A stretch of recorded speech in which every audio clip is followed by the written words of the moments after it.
বন্ধুরা, আপনারা যে কবরস্থানটি দেখছেন, এটি ঢাকা শহরের অন্যতম ব্যস্ততম এলাকা কালশির বুকে জেগে থাকা এক নিস্তব্ধ নগরী কালশি কবরস্থান। একদিকে যান্ত্রিক শহরের অবিরাম ছুটে চলা, আর ঠিক তার পাশেই চিরদিনের জন্য থমকে যাওয়া হাজারো মানুষের নীরব হাহাকার।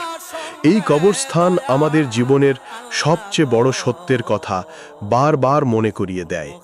এই পৃথিবী যতই রঙিন হোক, যতই মোহময় হোক, অর্থ, সম্পদ, ক্ষমতা, খ্যাতি আর অহংকার সব কিছুই একদিন এখানে এসে থমকে যায়।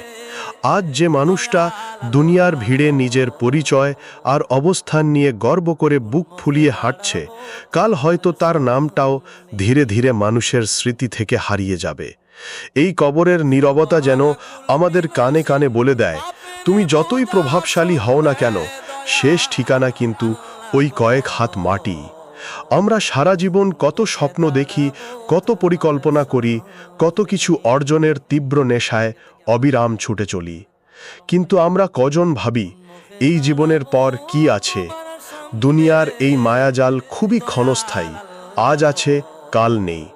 অথচ আমরা সেই মায়ার পেছনে অন্ধের মতো ছুটতে ছুটতে অনেক সময় ভুলে যাই আমাদের আসল গন্তব্য, আমাদের আসল প্রস্তুতির কথা। এই কবরস্থান আমাদের শেখায়, জীবন শুধু ভোগের জন্য নয়, বরং তিল তিল হিসেবের জন্য। একটু খেয়াল করে দেখুন, প্রতিদিন এই কালশি কবরস্থানের ইটের দেওয়ালের পাশ দিয়ে শত শত গাড়ি ছুটে চলছে। হাজার হাজার মানুষ তীব্র ব্যস্ততায় কর্মস্থলে দৌড়াচ্ছে। হর্নের শব্দ, জ্যাম আর নাগরিক কোলাহলে চারপাশ মুখর। কিন্তু এই ব্যস্ত মানুষের ভিড়ে কয়জন আছেন যারা একটু থমকে দাঁড়িয়ে এই ইটের দেওয়ালের ভেতরের মানুষগুলোর জন্য দুটো হাত তুলে দোয়া করেন? সেই সময়টুকুও যেন আজ কারো নেই। অথচ একটা সময় এই মাটির নিচে যারা চিরতরে ঘুমিয়ে গেছেন, কোনো একদিন তারাও আমাদের মতোই এই ঢাকার রাস্তায় প্রচণ্ড ব্যস্ত ছিলেন। তাদেরও অফিসের তাড়া ছিল, ব্যবসার চিন্তা ছিল, অনেক স্বপ্ন ছিল। কিন্তু আজ দুনিয়ার সব কর্মব্যস্ততা চুকিয়ে, সব কোলাহল ফেলে তারা এই 3.5 হাত অন্ধকার ঘরে নিঃসঙ্গ শুয়ে আছেন। বাইরের এত হর্ন, এত মানুষের চিৎকার, কোনো কিছুই আজ আর তাদের ঘুম ভাঙাতে পারে না। আজ তারা মাটির নিচে, কাল হয়তো আমরা।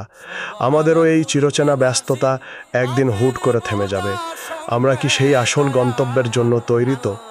বন্ধুরা, জীবনের এই চরম সত্যটি যদি আপনার মনকে একটুও নাড়া দিয়ে থাকে, তবে ভিডিওটি লাইক এবং শেয়ার করে অন্যদেরও একটু ভাবার সুযোগ করে দিন।